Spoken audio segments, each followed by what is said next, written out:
मैं शेयर करता हूँ screen.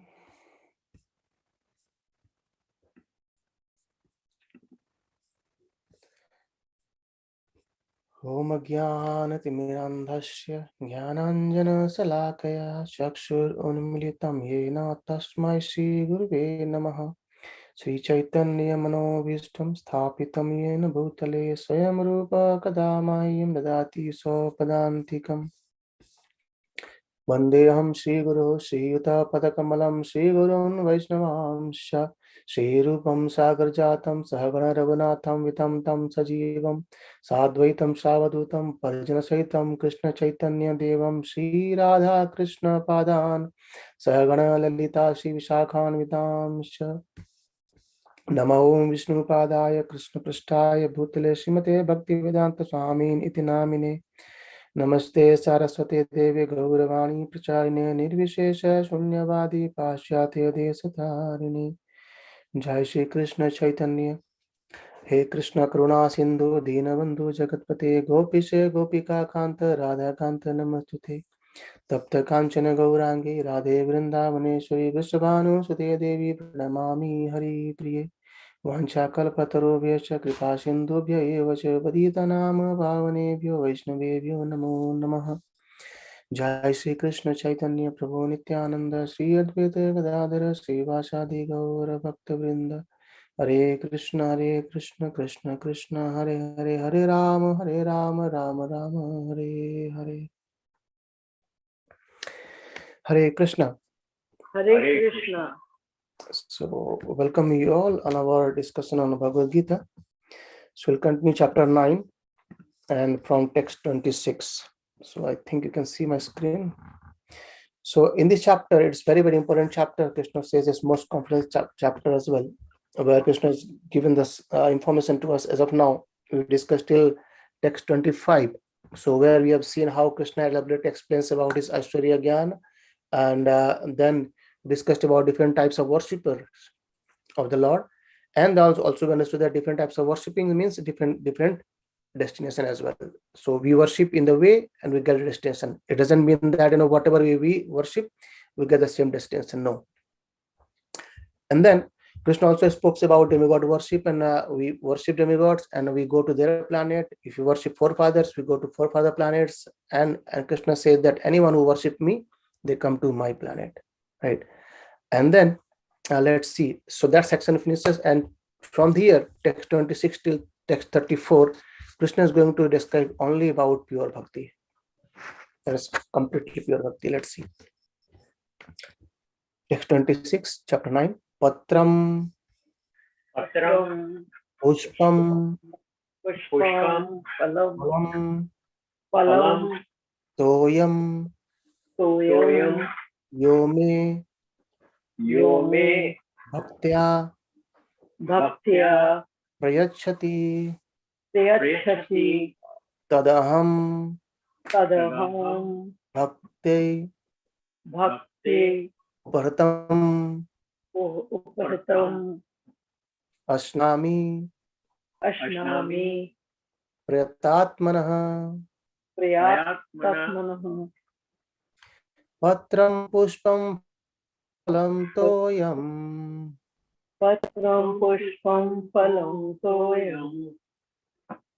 Yo me bhaktya prayachati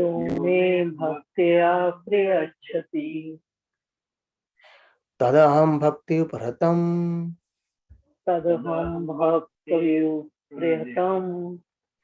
Ashnami Prayatatmanah.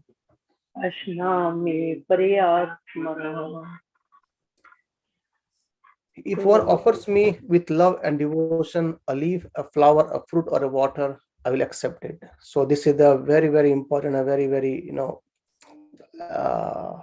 bhakti is described here. That Krishna is saying that I just accept anything, even if it is a small leaf, flower, fruit. But the condition is that with love and devotion. So offering Krishna, it doesn't mean that we have to be very opulent all the time. We definitely, if we have, definitely we can offer it.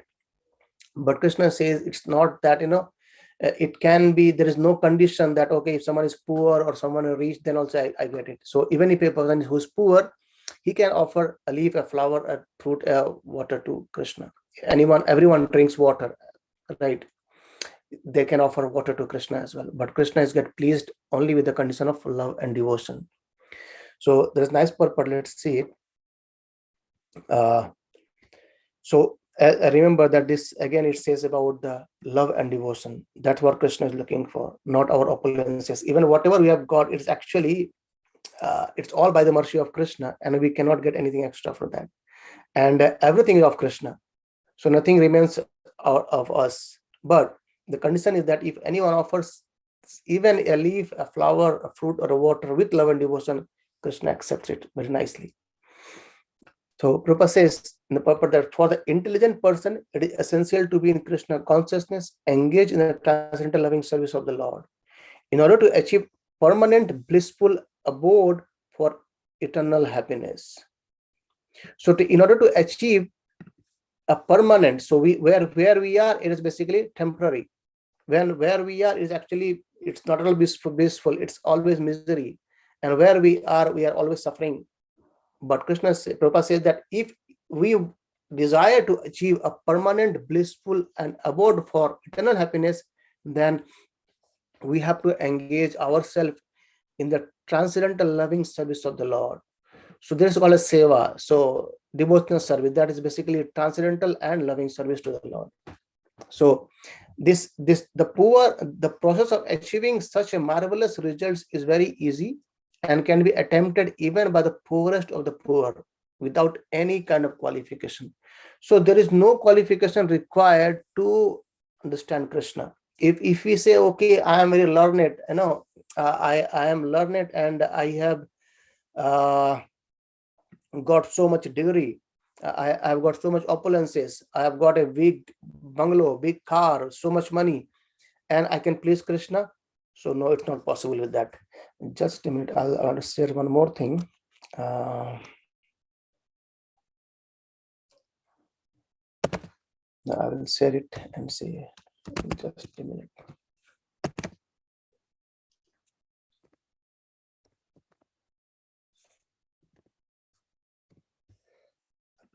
This is the one. Yes. Right. So let's discuss this, and then we'll go there. So the point is that even if we have opulences, even if we have so much things, so much knowledgeable, we may be so much, we got so much degrees maybe, but still that is not qualification to understand Krishna.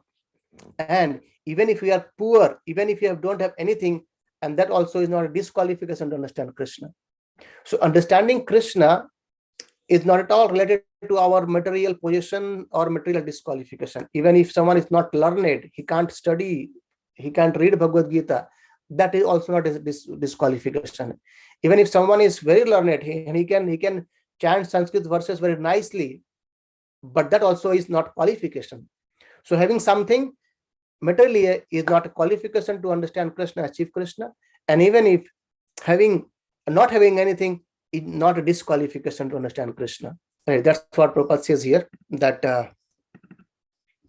the process for achieving such a marvelous result, and what the result is, this is we discussed earlier, achieving a permanent blissful abode for eternal happiness. That is the marvelous result, and is very easy and can be attempted even by the poorest of the poor. So even if someone is completely poor, he can also achieve without any kind of qualification. The only qualification required in this connection is to be pure devotee of the Lord. So that's how Krishna, that's why this verse he says bhaktya, bhaktya 3 times. Right? Bhaktya, bhaktya. So just with love and devotion, when we offer even just small leaf, a fruit, a flower, Krishna is very much pleased. Right? So that's not a disqualification that, okay, I'm just offering a small amount of leaf, but that's fine. I was hearing a class very long back, 10 years back, and there was describing nicely. It says that, let's for example, if someone comes and he offers just kind of 10 pound, just for example, and someone comes and he offers 1,000 pound, So what do you think? Who Krishna is pleased with whom? 10 pound or 1,000 pound? The point was the person who offered 10 pound, actually he earns 20 pound a day. And in that way, he has actually offered half of his money, earned money on the day to Krishna. But the one who has offered 1,000 pound, he actually earned lakhs of pounds per day. Right.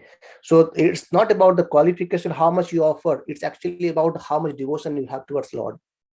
Even offering 1 pound, I mean, just a material concepts of money. But the thing is that even offering, as Krishna says, a small flower. You see example of Gajendra.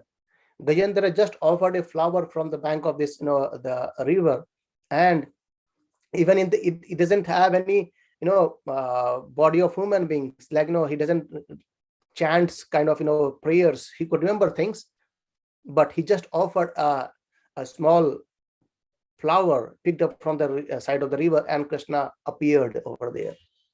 Right. So having opulences is not a qualification, and not having anything is not a disqualification to understand Krishna.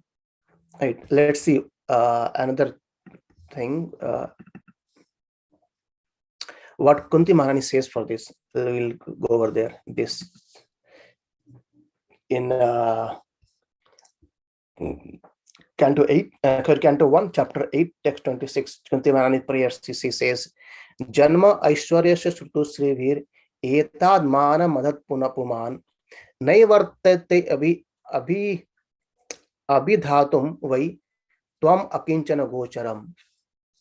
Oh my Lord, your Lordship can easily be approached, but only by those who are materially exhausted. It means what? They are completely free from these material things. And one who is on the path of material progress, trying to improve himself with respectable parentage, great opulences, high education, and bodily beauty, cannot approach you with sincere feeling. So having so much opulences is not a qualification to understand Krishna. And if we are actually materially exhausted, means we completely free from these material desires, it's very much easy for understanding Krishna. And Prabhupada says there that being materially advanced means taking birth in an aristocratic family and possessing great wealth and education and attractive personal beauty. All material men are mad after possessing all these material opulences, and this is known as the advancement of material civilization. But the result is that by possessing all these material assets, one become artificially puffed up. We become proud, isn't it? We can't bow down. We have so much, ego comes up over there, and intoxicated by such temporary possession. Consequently, such materially puffed up persons are incapable of uttering the holy name of the Lord by addressing him feelingly.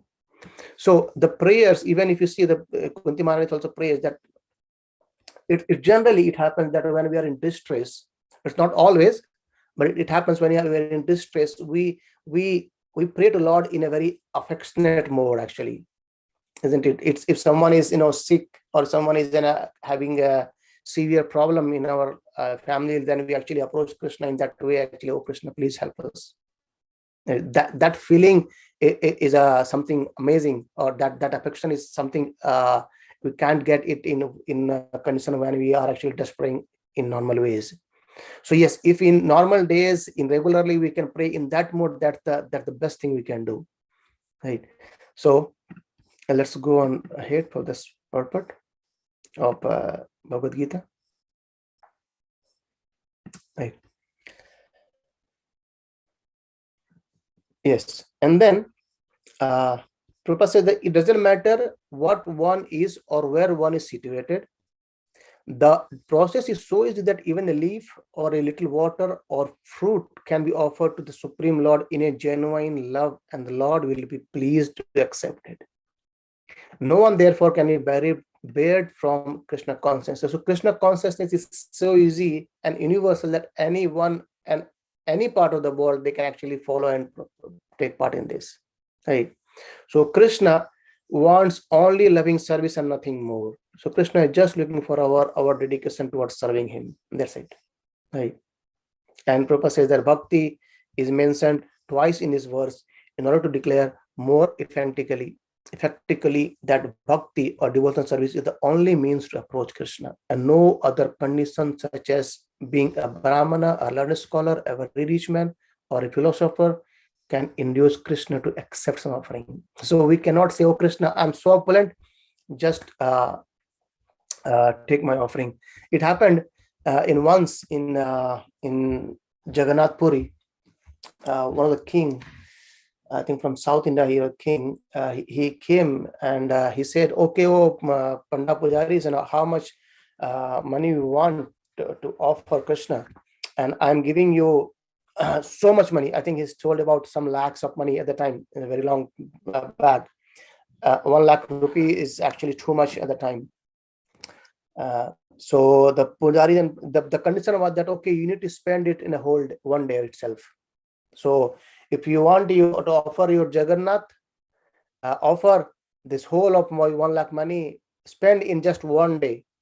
And if you see cooking fruits, things, how can you do this in one day, in 1 lakh, right? So then the Pujari was actually thought, "Oh my God, what to do now? 1 lakh, how can we spend in one day for Lord Jagannath?" And then Lord Jagannath came in the dream of Pujari, and he said, "Okay, ask him to give me a small pan or betel." And the condition was that there is a special elephant, and in that elephant, in that, the throne, from there you need to rub that pan, kind of that, right? And for that we need to kill some thousands of elephants to get those special thing. And in that way, that the proud of this king was crushed by Lord Jagannath, right? Even he could not find those things. So we can't challenge Krishna. "Okay, I'm so opulent," or you can't say that, "Oh Krishna, I'm so opulent, I have so much money, I'm offering you all this bhoga prasadam in a very heavy golden plate, please accept it." No, it's not the way to accept Krishna. Krishna is not going to accept it. He may accept it, but in that way it's not feasible for Krishna to get it. But with love, even if you offer just a small leaf or water, Krishna accepts it very nicely, right? So the basis principle of bhakti, nothing can induce the Lord to agree to accept anything from anyone. Bhakti is never casual, right? Because the process is eternal and it is a direct action in the service of the absolute whole. So these are one words of Prabhupada can be counted very nicely. Bhakti is never casual, and the process is eternal, because we are trying to go to this eternal world, to associate with something eternal, right? Yeah, again, Prabhupada's long purport and very nice. And Prabhupada again says that, see, Prabhupada quotes from chapter 3 and text 13, I think. So here it is, text 13 from chapter 3. It says, "Those who do not make an offering of their food," he says in the same verse, "they are eating only sin." Right. And in other words, their every mouthful is simply deepening their involvement in the complexities of material nature. But preparing nice, simple vegetable dishes, offering them before the picture or deity of the Lord Krishna, and going down and praying for him to accept such a humble offering, enable one to advance steadily in life, to purify the body, and to create fine brain tissues, which will lead to clear thinking. So chapter 3, text 13, Krishna says that anyone who eat for their own sense gratification, they are actually eating only sin, right? And anyone who make food for Krishna and offer it Krishna, and Krishna accept it, and there is no bondage in that, right? So that's how Krishna is starting with that, the glories of bhakti, that just offering a small leaf, flower, a fruit, a water. And I used to say all the time that we all eat fruit. So if we can offer fruit to Krishna and eat it, that is actually going to purify ourselves. Okay, it's again a long purport, and I would request if you all can go through it. Let's see. So text 26 actually speaks about pure devotion, completely pure devotion, and text 27, it actually goes a bit lower than that. Basically, Krishna says if you can't become pure devotee, but so what happened? You can't offer things in that bhakti level. So what can we do? And this text 27 answers this question for us. Right? Let's see. Yat karosi. Please repeat. Yat karosi. Yad asnasi. Yat asnasi. Yad juhosi. Yat joshi. Tadasi yat. Datasi yat. Yat tapasyasi. Yat tapasyasi. Kaunteya. Kaunteya. Tad kurushva mad arpana yat karosi yad asnasi Yat karosi yat asnasi. yajuhosi dadhasi yat yat tapasyasi kaunteya Yat tapasyasi kaunteya. tat kurushva mad arpanam. Tat kurushva mad arpanam. Very beautiful word actually. Whatever you do, whatever you eat, whatever you offer or give away, and whatever austerities you perform, do that, O son of Kunti, as an offering to me.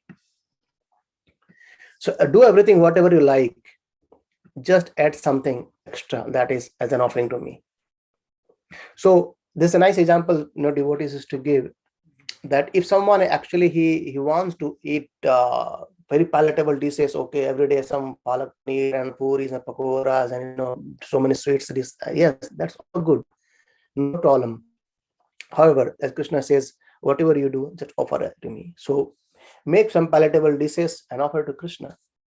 That's done. Right. And in one of the session I was hearing, I think some 3-4 months back, and there also one devotee, he asked a question, okay, I have a tendency to eat a lot of chips, but I used to buy from outside and eat it. So what shall we do? And then the devotee, he replied, it's not bad that you have the desire to eat chips. That's okay.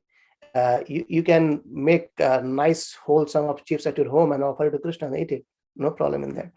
Right? So the point is that two things comes here, that doing activity, whatever pleases Krishna is pure bhakti. That's we discussed in text 26. Right? Isn't it?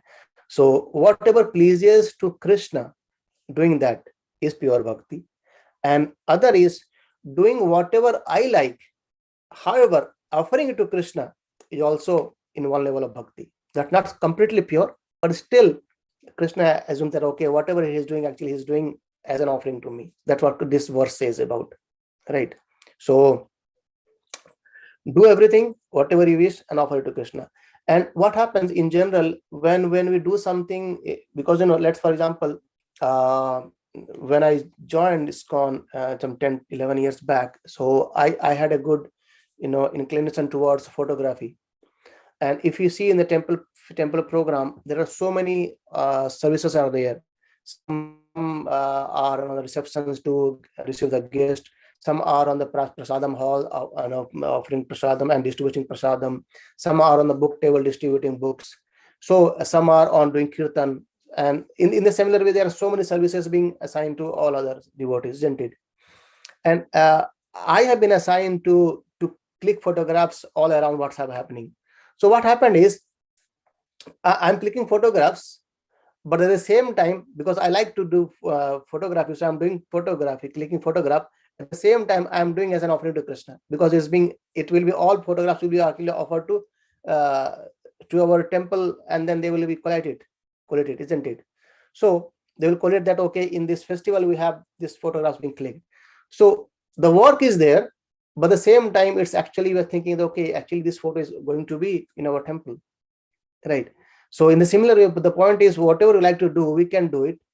However, adding a small star mark that, okay, it's as an offering to Krishna get pleased as well.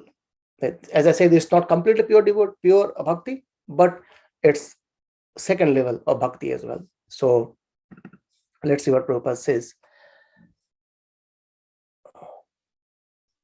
So this is the duty of everyone to mold his life in such a way that he will not forget Krishna in any circumstances. Everyone has to work for maintenance of his body and soul together, and Krishna recommends here that one should work for him.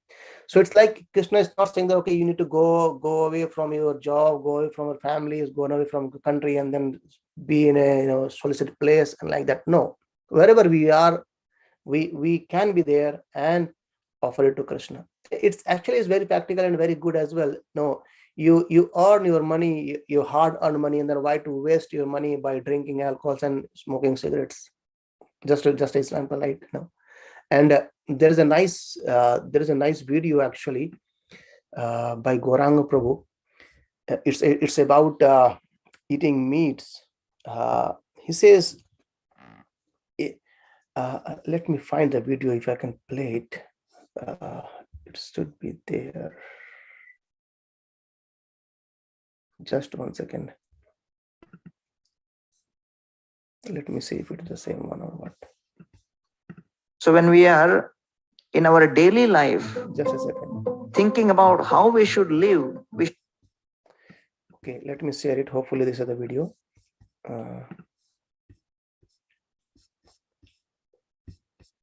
Were you able to hear me at the time?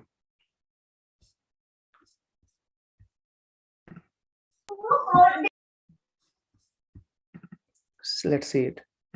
Consider this, that if we are you is it audible for everyone? Can you hear it? Yes, Prabhuji, we can hear it. Perfect. Okay, let's see it. Start it again. So when we are in our daily life, thinking about how we should live, we should consider this, that if we live at the cost of killing others,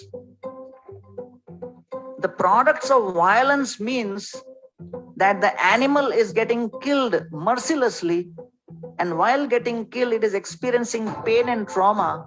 And after experiencing so much pain and trauma, how can the person consuming this become peaceful?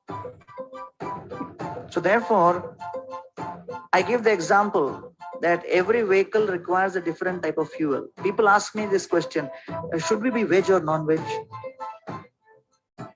What do you think? I said, don't consider whether I should be veg or non-veg. First ask the question, what is your goal? What you want to be? So consider that you want to be a gymnast. If you want to be a gymnast and win a gold medal, what diet you will have? You will have something light, which will keep you skinny, which will keep you nimble, supple, flexible, right? And imagine you want to be a wrestler or a boxer or a weightlifter. What will your diet be? Will it be same? His breakfast will be equivalent to what the other fellow eats the whole day. Probably, I don't know. But I'm just saying that depending on what you want to be, diet changes. Is it not? So therefore, if you are riding on a Luna, on a moped, there is one type of fuel. You're riding in a scooter, there is another type of fuel. You're riding in a car, there is another type of fuel. If you're riding in a truck, that is another type of fuel. If you're riding in an airplane, that is a different type of fuel. You can't put the fuel which you put in Luna in the airplane. Say sasta hai. Why? Because the airplane is designed differently. It is meant to travel long distance. So its fuel is different. So similarly, depends on what your destination is. So depending on your destination, depending on what you want to do with your life, you have to choose your diet. That's the idea. So therefore, those who make their goal of life the spiritual world, one who want to be liberated from this samsara and attain eternal service in the spiritual world, they have to travel a long distance. Right? And therefore, they have to choose the fuel very carefully. That which will help focus the soul, go to that spiritual world. And therefore, it is important to partake of foods which is not in the modes of passion and ignorance. That which increases your mode of goodness is favorable. Hare Krishna. How was it? Isn't it?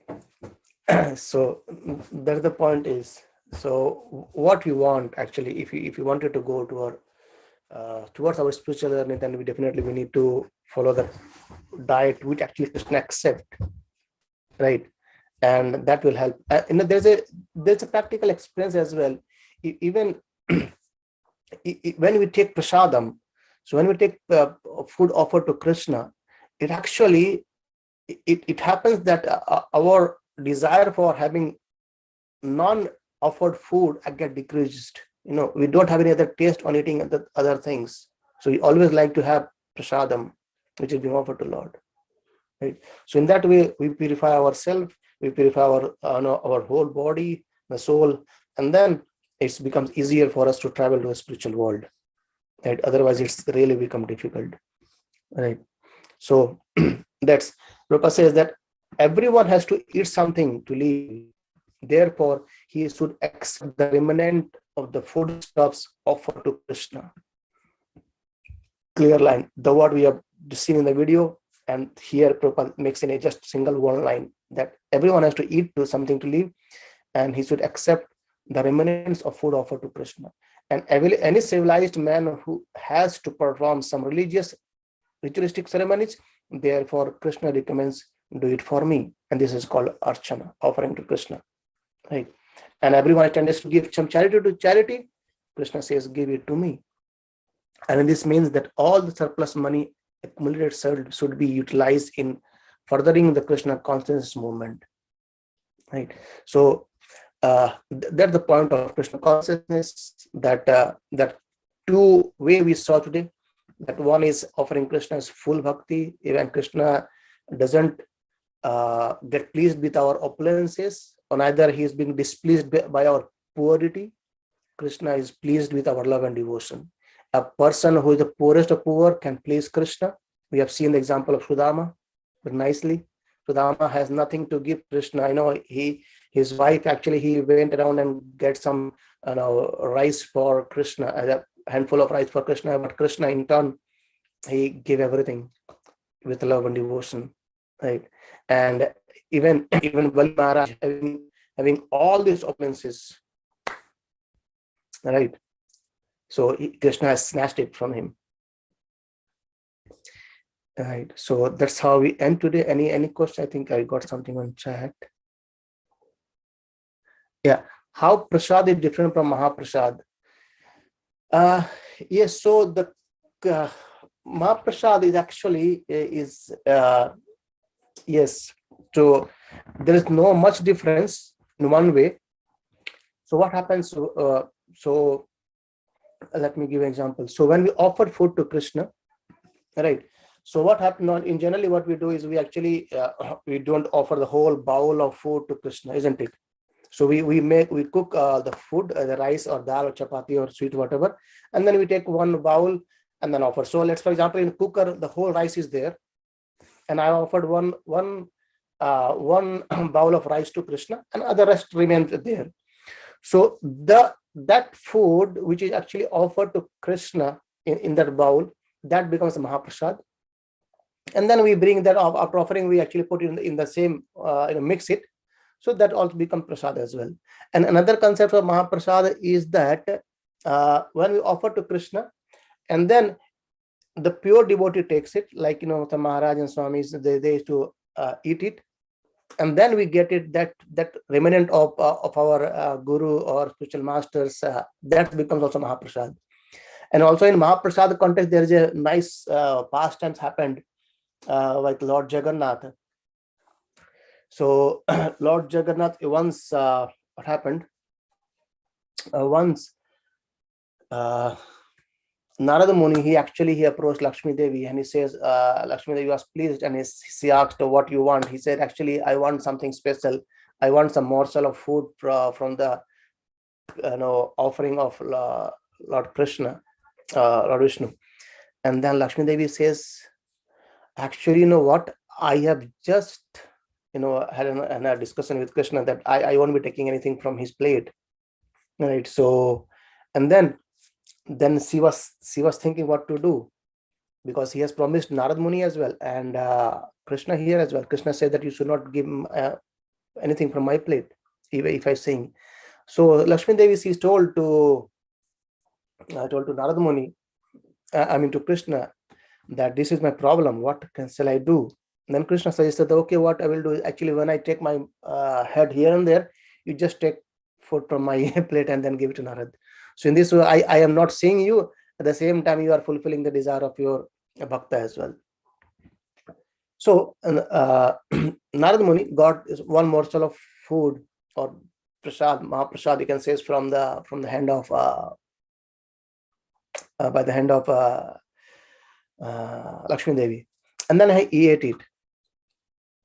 As soon as he ate this Mahaprasad, he actually came into ecstasy, and he was dancing like anything.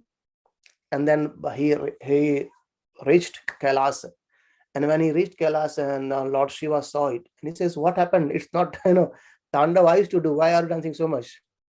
And then he stopped Narada Muni. He says, what happened? He says, you don't know, I've got Mahaprasad today.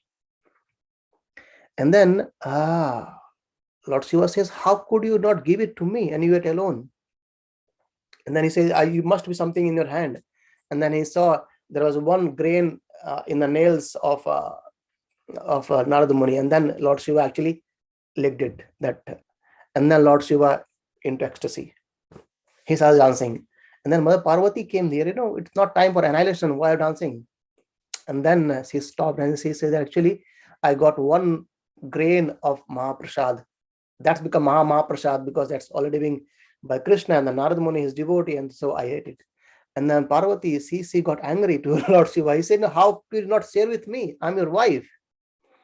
And then the thing that happened, it's a long story. Then Lord Krishna, he actually agreed that, okay, I will give Mahaprasad to you, to Parvati. And Mother Parvati says, no, I just don't want. I want for all the living entity. And then Krishna agreed. And in that way, Krishna, he said, okay, I'll fulfill your desire, Mother Parvati, in Jagannath Puri. So what happens, all the food which is being offered to, bhoga offered to Lord Jagannath, that all the offering of Lord Jagannath, actually, after offering to Lord Jagannath, it goes to Bimala Devi. If you see on the right side of Jagannath temple, there's a Bimala Devi temple. So from there, it actually all goes to Bimala Devi temple, offered being there, and then it comes out for Ananda Bajar. So that's become Mahaprasad. So offering to Lord Jagannath is become Mahaprasad, and then as it offered to Bimala Devi, it becomes Mahaprasad. So that's how the difference between Mahaprasad and Prasad is there, Prabhu. But essence is all being offered to Krishna first. Hare Krishna, Prabhuji. Thank you. Hare Krishna. So if there is no question, I'll stop today here, and then we'll chant for 5-7 minutes Mahamantra. Got my feedback. So just give me a second, I'll get my feedback as well.